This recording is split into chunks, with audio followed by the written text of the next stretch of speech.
wawancara sebentar ya. Iya.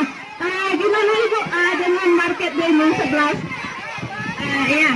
Yang pertama, market day pada pagi hari ini cukup membahagiakan. Day ini memberikan efek yang sangat positif bagi siswa-siswa madrasah karena apa? Kita sudah mengajarkan cara berwirausaha sejak dini dan ini terwujud di madrasah kita.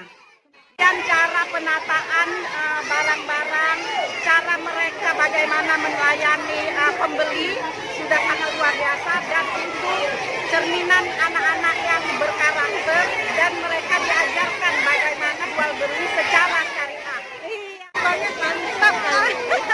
Iya, sudah belanja Ibu? Sudah. Apa yang dibeli?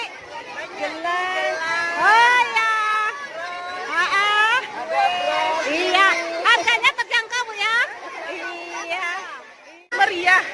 Saya lihat semuanya betul-betul belajar bagaimana cara jual beli, kemudian bagaimana cara mereka bisa menarik minat dari pelanggan.